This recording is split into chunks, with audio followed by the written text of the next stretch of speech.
점령된 폴란드의 심장부에서 철도망이 한 장소로 이어졌고 그 이름은 계획된 죽음의 대명사가 되었습니다. 아우슈비츠는 단순한 수용소가 아니었습니다. 수백만 명의 사람들을 구금, 착취 및 절멸시키기 위해 만들어진 시스템의 중심축이었습니다. 그 시설은 행정적 통제, 산업적 역량, 그리고 체계적인 정밀함으로 생명을 제거하기 위해 고안된 물류를 결합했습니다. 전기가 흐르는 철조망과 감시탑 뒤에서 모든 건물, 모든 철도, 그리고 모든 창고는 흔적도 없이 말살하기 위한 기계 장치 내에서 특정한 기능을 수행했습니다. 수년 동안 남자, 여자, 그리고 아이들을 가득 실은 기차들이 그 문을 통과했고 대부분은 결코 돌아오지 못했습니다.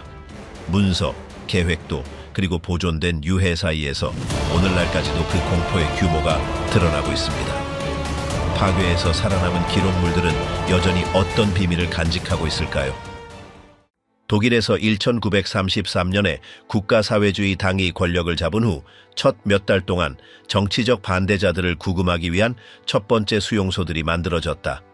그것들은 여러 도시와 마을에서 나타났으며 종종 지하실, 버려진 창고 또는 스포츠 시설과 같은 임시 장소에 있었다. 목표는 공산주의자, 사회민주주의자, 노동조합원 및 기타 정권의 적대자들의 저항을 고립시키고 무너뜨리는 것이었다. 그해 7월에 보호 구금이라 불리는 형태로 수용된 사람들의 수는 이미 27,000명에 달했다. 목적은 재판이나 시간 제한 없이 감금을 통해 모든 형태의 정치적 반대를 제거하는 것이었다. 이 첫 단계에서 시설들은 당의 민병대인 SA에 책임해 있었는데 SA는 자신들의 이념을 공유하지 않는 사람들에게 폭력을 사용하는 것으로 특징 지어졌다. 국회의사당 화재 후 정부는 기본권을 중단시키고 무기한 체포를 허용하는 법령을 발표했다. 체포는 계획적으로 실행되었지만 거리와 주택에서 보이는 잔혹함이 없지는 않았다. 1934년에 하인리히 힘러가 이끄는 SS는 점진적으로 이 수용소들의 통제권을 넘겨받았다. 터도르 아이케는 총감독이자 이를 관리하는 부대의 사령관으로 임명되었다. 그의 지휘 아래 극단적인 훈련과 체계적인 폭력에 기반한 통치체제가 수립되었다. 그가 지휘관들에게 전달한 표어는 관용이 약함을 의미한다는 것이었고 이는 수감자들의 모든 권리를 완전히 무효화하는 테러 분위기를 조장했다. 감금 기간은 자의적이고 예측 불가능하게 되었다. 이 모델에 따른 첫 번째 공식 수용소는 다하우였으며 미넨에서 몇 킬로미터 떨어진 곳에서 1933년 3월 20일에 개소되었다.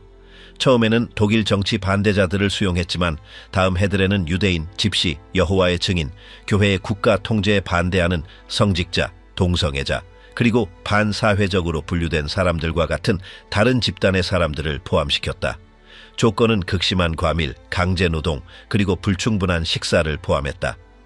시간이 지나면서 다하우는 수많은 하위 캠프를 가진 복합시설로 변모하여 경비원 훈련센터이자 미래시설의 모델 역할을 했다. 10년 말에는 수감자들은 이미 수만 명이었다. 그들 중에는 1938년 11월의 수정의 밤 이후 체포된 1만 명의 유대인들이 있었다. 나치 기구에 의해 조직되고 파리에서 독일 외교관에 대한 공격에 대한 자발적인 반응으로 제시된 그 포그롬은 상점과 회당의 파괴뿐만 아니라 유대인 출신이라는 이유로 대규모 사람들의 체포를 초래했다. 다하우에는 또한 주로 폴란드 가톨릭 성직자들을 위한 구역이 마련되었는데 이들은 제3제국과 바티칸 간의 협정에 따라 수용되었다. 그 구역에는 약 3,000명의 성직자들이 있었고 그들 중 약 1,000명이 특히 1942년에 사망했다.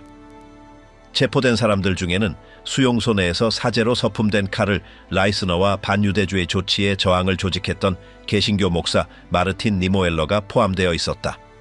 탄압 기능 외에도 다우는 SS 요원에 의해 수행된 의학 실험의 장소였다. 수감자들은 약물을 시험하거나 극단적인 조건에 노출시키는 데 사용되었고 무능력해진 사람들은 하르트하임 성과 같은 안락사 센터로 보내져 가스로 처형되었다. 이곳은 인종순수성 정책으로 제시된 정신적 또는 신체적 질병을 가진 사람들을 제거하는 프로그램의 일부였다.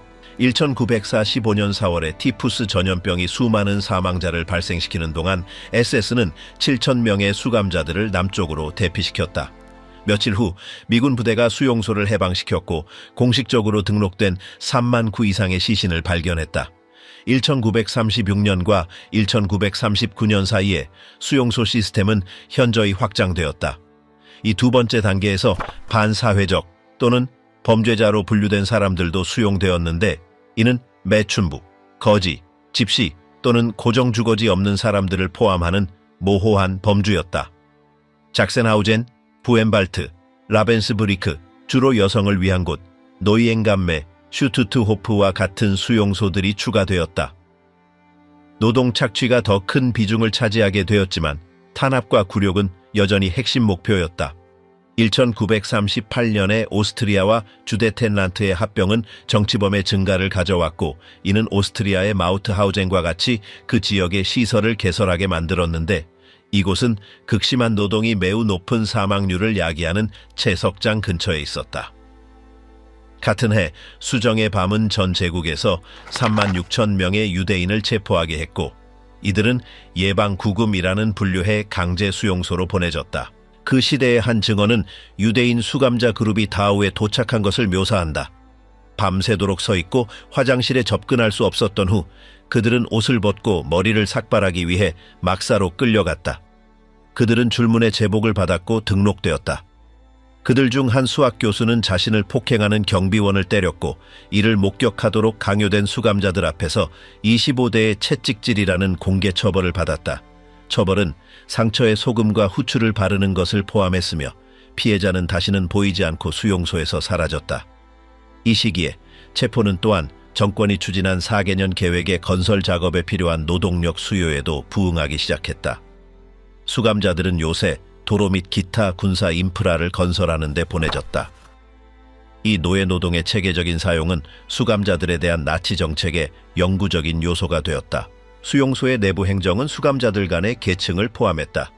일부는 막사 책임자 또는 카포로 지정되었으며 작업 그룹을 감독하는 일을 맡았다. 그 대가로 그들은 더 나은 배급량, 추가 의류 또는 자신만의 공간을 받았다. 이러한 역할은 종종 일반 범죄로 유죄 판결을 받은 독일인 수감자들에게 돌아갔으며 그들은 자신들의 위치를 유지하기 위해 다른 사람들에게 폭력을 행사하는 경우가 많았다. 이 구조의 가장 밑바닥에는 소련 수감자들과 유대인들이 있었고 그들은 생존 가능성이 가장 낮았다. 10년 말에 수용소 시스템은 이미 정치적 탄압, 사회 통제 및 경제적 착취의 도구로서 공고히 자리 잡았다. 그것의 지리적 확장은 독일뿐만 아니라 합병되거나 제국의 통제해에 있는 영토까지 포함했다. 다하우와 같은 곳에서 완성된 행정, 물류 및 훈련 모델은 새로운 시설들의 참고 자료가 되었다. 수감자들의 일상은 강제 노동, 굶주림, 그리고 신체적 처벌을 결합했다. 숙소는 과밀한 막사로 구성되었고 적절한 난방이 없었으며 곤충이 들끓는 나무 침대와 짚이 있었다. 위생시설은 불충분했고 비참한 상태였다. 특히 이질과 티푸스 같은 질병들이 영양실조로 인해 악화되면서 빠르게 확산되었다. 이 시스템은 수용자들을 신체적, 심리적으로 파괴하고 개인의 존엄성을 완전히 말살하도록 설계되었다. 입소 순간부터 그들은 신분을 박탈당하고 숫자로 대체되었다. 일상생활의 모든 측면이 시간 측정되고 감시되었다. 사소한 부분이라도 명령을 어기면 극단적인 제재를 받을 수 있었다. 전쟁 발발 전 그 몇 년 동안 수용소들은 정치적 반대자들을 위한 임시센터에서 SS에 의해 중앙에서 관리되는 구조화된 체계로 바뀌었다. 그 관리에서 축적된 경험은 시스템이 대량 탄압 및 절멸 메커니즘으로 나중에 전환될 기반을 마련했다. 1939년 9월에 분쟁이 발발하면서 수용소 사용에 결정적인 변화가 생겼습니다. 폴란드 침공은 제국의 국경을 넓혔을 뿐만 아니라 정권에 의해 적대적이라고 간주되는 사람들의 수를 증가시켰습니다. 점령된 지역에서는 지역 엘리트 구성원, 정치 지도자, 군인 및 점령에 반대하는 것으로 의심되는 모든 사람을 모으기 위한 센터가 만들어졌습니다. 기존 네트워크는 매우 다양한 출신의 수감자들을 수용하도록 개조되었습니다. 이미 운영 중인 수용소 외에도 철도와 산업단지에 인접한 전략적 위치에 시설이 건설되었습니다. 행정부는 사로잡힌 노동력을 경제 및 군사 프로젝트에 체계적으로 통합했으며 이는 국영 및 민간 기업의 강제 노동을 조율하는 SS의 특정 부서에 의해 감독되었습니다. 점령이 진행됨에 따라 프랑스, 네덜란드, 벨기에와 같은 국가의 경유 수용소가 생겨났습니다. 이 장소들은 추방된 사람들을 더 큰 센터로 보내기 전에 집결시키는 역할을 했습니다. 그들의 기능은 주로 물류적이었습니다. 등록, 분류 및 노동 수용소 또는 나중에는 절멸 수용소로의 이송을 조직하는 것이었습니다. 동시에 폴란드 전쟁 포로를 위한 수용소가 운영되기 시작했으며 1941년 6월에 소련 침공 후에는 동부 전선에서 포획된 병사들을 위한 수용소도 운영되었습니다. 후자의 사망률은 특히 높았습니다. 루블린 지역의 포니아토바와 같은 일부 수용소에서는 수십만 명이 몇 달 만에 굶주림과 질병으로 사망했습니다. 후속 추정치에 따르면 전쟁 중 포획된 소련 수감자 중 절반 이상이 생존하지 못했습니다. 이 단계에서 수용소 시스템은 탄압 도구로서뿐만 아니라 전쟁 경제의 근본적인 부분으로서 기능했습니다. 할당된 작업은 요새 및 도로 건설에서부터 무기 생산에 이르기까지 다양했습니다. 작업 시간과 작업의 성격은 수감자들의 건강을 고려하지 않고 최대의 신체적 생산성을 얻도록 설계되었습니다. 1942년 10월에 이전 해부터 구상된 계획에 따라 독일 영토 내 수용소에 억류된 모든 유대인 수감자들은 아우슈비츠와 마이다네크와 같은 동부에 위치한 센터로 이송되었습니다.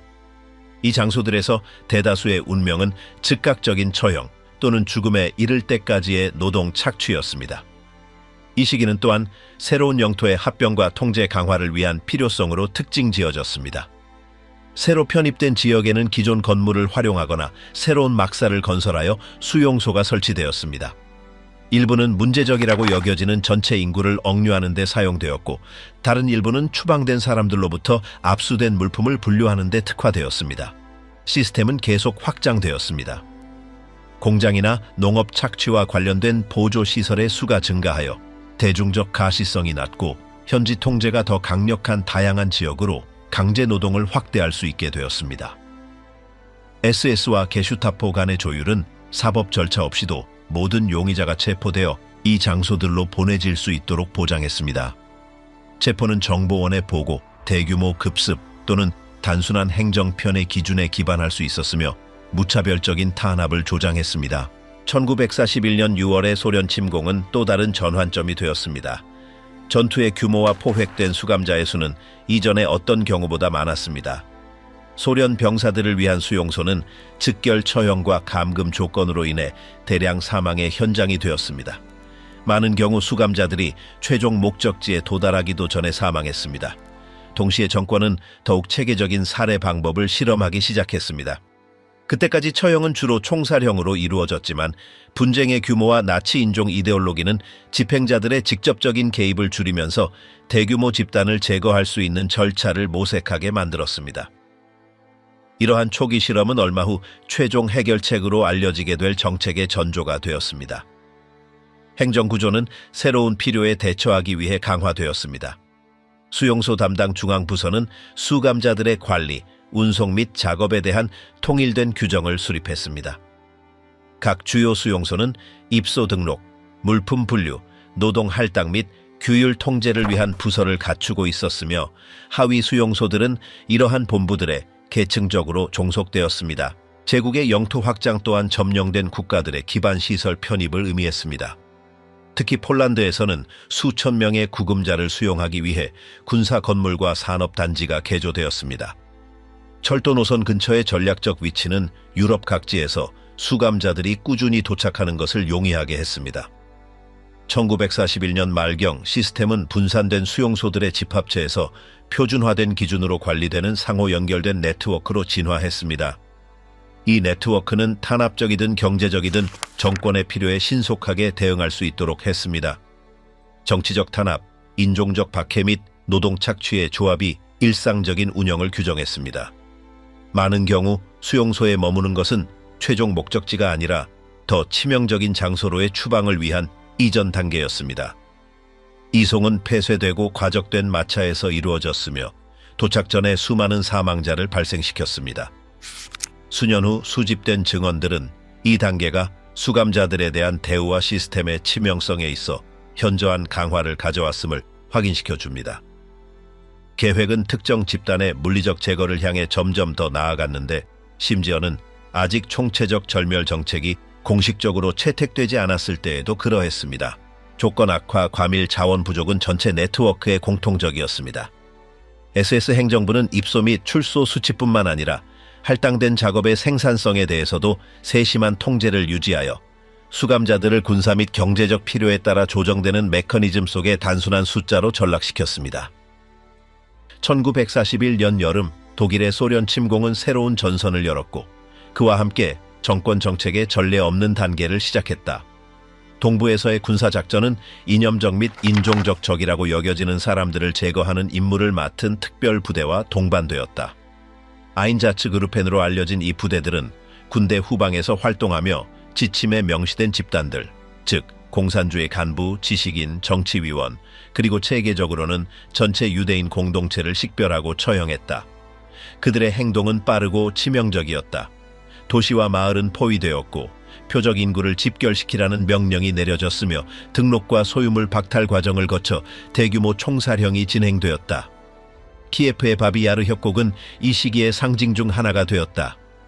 1941년 9월 말, 불과 이틀 만에 3만 명 이상의 유대인이 그곳에서 살해되었다. 시신들은 미리 파놓은 집단 매장지에 던져져 흙으로 덮였고, 동시에 새로운 집단들이 그곳으로 끌려갔다. 이러한 학살의 규모와 빈도는 나치 지도부로 하여금 더 통제된 방식으로, 그리고 집행자들에게 미치는 심리적 영향을 줄이면서 대량 학살을 가능하게 하는 방법을 모색하게 했다. 동시에 베를린에서는 정복된 영토의 관리와 그곳에 거주하는 인구의 운명에 대한 논의가 진행되었다. 그해 가을, 유럽 유대인 인구를 물리적으로 제거하려는 결정은 공식 정책으로 굳어졌다. 1942년 1월에 반제에서 열린 회의는 소위 유대인 문제의 최종 해결책의 실제적인 측면을 조율하는 데 사용되었다. 다양한 부처의 대표자들, SS 고위 사령관들, 그리고 운송 담당자들이 경로 우선순위 방법을 정했다. 철도망은 산업화된 사례를 위해 특별히 건설된 시설로 대량 이송 시스템의 핵심이 되어야 했다. 최초의 절멸 수용소는 점령된 폴란드 지역에 설립되었다. 흠노는 1941년 12월에 활동을 시작했는데, 밀폐된 벤을 사용하여 희생자들이 배기가스로 질식사하게 만들었다. 이 방법은 초기 모델로 간주되었지만 곧 용량을 늘리고 시간을 단축하기 위해 고정시설이 선택되었다. 1942년 라인하르트 작전으로 알려진 계획은 브제츠, 소비보르, 트레블링카의 건설 및 운영을 가져왔다. 이들 장소는 효율성에 초점을 맞춘 디자인을 공유했다. 철도 노선과의 근접성, 접수구역, 소지품 박탈구역, 가스실, 그리고 시체 소각을 위한 구덩이나 시설. 순서는 저항을 최소화하기 위해 계산되었다. 도착, 등록, 지시, 성별 및 연령별 분리, 소지품 박탈, 그리고 소독이라는 구실 아래 즉시 가스실로 이동. 도착과 사망 사이의 시간은 2시간 이상을 거의 넘지 않았다. 시신들은 처음에는 매장되었지만 시간이 지나면서 증거를 없애기 위해 소각이 선택되었다. 이러한 변화는 발생한 일에 대한 첫 정보 유출 이후, 그리고 열린 구덩이가 학살의 규모를 드러내는 것을 막기 위해 일어났다. 원래 강제 수용소이자 노동 수용소로 구상되었던 마이다네크와 아우슈비츠는 절멸 기능을 수행하도록 개조되었다. 아우슈비츠의 한 구역인 비르케나우에는 공기와 접촉하면 시안화 수소산을 방출하는 살충제인 치클론 B로 공급되는 대형 가스실이 세워졌다. 절차는 과립 형태의 제품을 천장이나 측면의 구멍을 통해 투입하여 몇 분 안에 사망을 초래하는 것이었다. 이 시설들은 시신을 지속적으로 처리하는 화장터와 연결되어 있었다. 설계에는 일정한 흐름을 유지하기 위한 로비, 소지품 박탈실, 밀폐된 방, 그리고 일렬로 정렬된 화장로가 포함되었다. 이 시설들의 일일 처리 능력은 수천 명의 희생자에 달했다. 이 과정과 관련된 작업을 위해 도착 시 선발된 수감자들, 즉 존더 코만도로 알려진 사람들이 고용되었다. 그들의 기능은 시신을 제거하고 머리카락을 자르고 귀중품을 추출하고 잔해를 화장로나 구덩이로 옮기고 다음 집단을 위해 방을 청소하는 것을 포함했다. 이 팀들은 증인의 위험을 줄이기 위해 주기적으로 교체되고 제거되었다. 이러한 장소로의 대량 운송은 정밀한 조정을 필요로 했다. 점령된 여러 국가의 개토, 경유 수용소 또는 구금센터에서 전체 호송대가 출발했으며 이는 수용시설의 운영 능력과 일치하도록 계획되었다. 1943년 내내 일부 개토에서의 무장 저항과 특정 수용소에서의 탈출 시도는 추가적인 보안 조치를 유발했다. 철조망이 강화되었고 추가 감시탑이 설치되었으며 무장 경비원의 배치가 늘어났다. 소비보르와 트레블링께서는 내부 봉기가 대부분의 수감자 제거 후 시설의 폐쇄 및 해체를 초래했다. 반면 아우슈비츠 비르케나우에서는 작전이 계속되고 확장되었다. 1944년 중반 헝가리 유대인들의 대량 이송이 실행되었다. 불과 몇 주 만에 수십만 명이 가스실로 직접 이송되었다. 이러한 작전의 신속성과 규모는 시스템 사망률의 최고점 중 하나를 기록했다. 무슨 일이 일어나고 있는지에 대한 정보는 탈출에 성공한 수감자들이 작성한 보고서를 통해 연합국에 도달했다. 그 중에서 1944년에 루돌프 브르바와 알프레드 베칠러가 작성한 문서는 아우슈비츠의 구조, 가스실과 화장터의 위치, 그리고 대략적인 희생자 수를 자세히 묘사했다. 이 보고서가 작전을 중단시키지는 못했지만 나중에 시스템 책임자들에 대한 법정 소송에서 증거로 사용되었다. 대량 절멸은 유대인 공동체에만 국한되지 않았다. 희생자들 중에는 나치 이념에 의해 동화될 수 없다고 여겨진 로마인, 소련군 전쟁 포로, 그리고 다양한 유럽 국가 출신 사람들이 포함되었다. 그러나 인종적 요소와 유대인 인구에 대한 체계적인 계획이 절멸 계획의 핵심을 이루었다. 이 시기에 기술과 조직은 전례 없는 죽음의 메커니즘을 만들어내기 위해 결합되었다. 1933년부터 축적된 경험은 이제 단 하나의 목표, 즉 전체 인구의 물리적 제거를 위해 적용되었다. 생성된 구조, 확립된 경로, 그리고 훈련된 인력은 매일 수천 명의 사람들이 사라지는 결과를 낳는 생산 라인처럼 기능했다. 아우슈비츠가 절멸 수용소 단지로 변모한 것은 1942년에 확고해졌는데 이때 대규모 추방을 처리하기 위해 시설을 확장하기로 결정되었습니다. 원래 수용소에서 몇 킬로미터 떨어진 곳에 위치한 비르케나우 지역이 필요한 인프라를 수용하도록 선택되었습니다. 계획에는 여러 개의 접수부서, 통합가스실이 있는 4개의 화장터, 그리고 SS의 분류에 따른 다양한 범주의 수감자들을 위한 독립된 구역들이 포함되었습니다. 둘레에는 이중으로 전기가 통하는 철조망과 각 모퉁이 및 내부 구획을 따라 감시탑이 있었습니다. 블록들 사이에는 감시되는 통로가 만들어져 순찰대가 어떠한 움직임도 직접 볼 수 있도록 이동할 수 있었습니다. 철도는 군의 안쪽까지 침투하여 수송대가 선별 구역으로 직접 도착할 수 있도록 했습니다. 수송대가 도착하면 사람들의 평가는 몇 분 안에 이루어졌습니다. SS 의료 장교들은 누가 특정 작업에 배정되고 누가 즉시 가스실로 보내질지 결정했습니다. 절멸 건물에는 강탈구역, 밀폐된 방, 그리고 화장실이 모여 있었습니다. 통제된 환경에 보관된 치클론 B는 직접적인 접촉을 피하는 시스템을 통해 주입되었습니다. 작업 후 시신은 지속적인 작동을 위해 설계된 용광로로 리프트나 금속 수레를 이용해 옮겨졌습니다. 몰수된 물품의 보관 및 분류는 시스템의 핵심 부분이었습니다. 완전한 막사는 의류, 신발, 식기, 그리고 귀중품에 할당되었습니다.